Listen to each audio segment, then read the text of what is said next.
International Overdose Awareness Day will be recognized this coming Sunday, August 31st. So joining me now on the couch is Governor's Prevention Partnership Co-President Kelly Julson and former NFL player Ryan Leaf. He's also President and CEO at Ramp Consultant and Production. So good morning to you both, and thanks so much for being here. Yeah. Ryan, let's start with you because a lot of us know you as a former professional football player. You were second overall in the draft in 1998, right behind Peyton Manning. Who?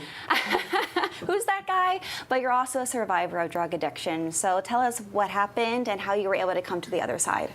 Well, I think it's an affliction that affects so many Americans, you know, and mine just was in a very public platform, I think. And so I was forced to address it in a public way, and it probably saved my life because there's a lot of us that are going through what I went through, but they're doing it in the shadows, and they never get the light shined on them, and the consequences were kind of thrust upon me to either figure it out and try to become purposeful and help somebody, or fall to the wayside. And so I'm really grateful for all the government agencies, especially the Sheriff's Department in my home state of Montana, for helping to save my life. Yeah, and Kelly, his is a great example of a story that so many people experience, especially athletes, whether it's painkillers, whether it's steroids.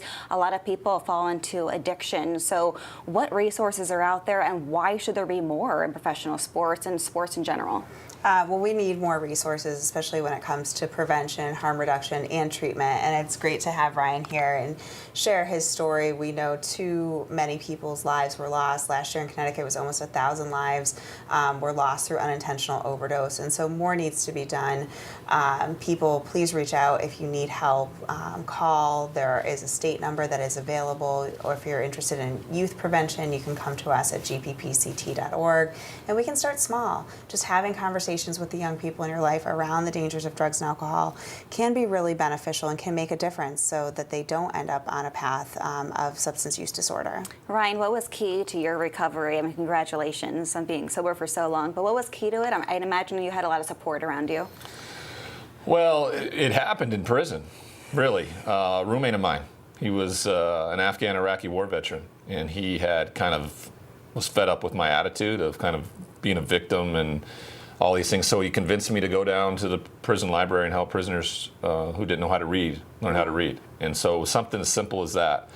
And then when I got out, whenever any kind of conflict happened or things started to build up in the same direction, I just started to do the things that I did in there, and I made it about other people. And I started going to the homeless shelter and the soup kitchen in my home state, in my hometown. And I really didn't do anything. I mostly just listened. And these disenfranchised or people who are going through things that many of us don't fully understand, a lot of times they don't feel seen or heard. And so all I really did was I made eye contact with them and I listened to them. And when you make it about other people, your life gets better.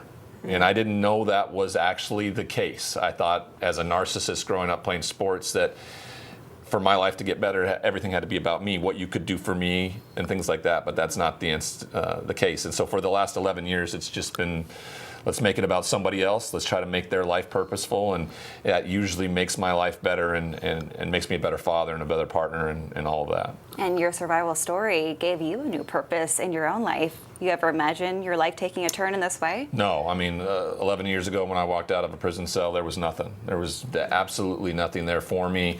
No job, no purpose. There was hope because of the things that I did in there, and I've just built on that hope.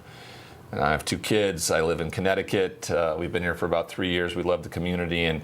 And this last year, meeting Kelly and the GPP here with the governor's office, I just simply said, what more can I do for my community? Because Connecticut has just welcomed us in as a family. And so I wanted to be able to give back in a way that was going to be purposeful. And this was a wonderful opportunity. And it's a small state, which I think is really great because everybody seems to know one another. And that makes for a real community. Well, you've given hope to a lot of people, and just being the face of this and letting people know that they're not alone and they can get to the other side is so key. So thank you so much for coming on, and we're definitely going to check out all the resources available at your organization. Thank you so much for both attending Fox 61 Morning News.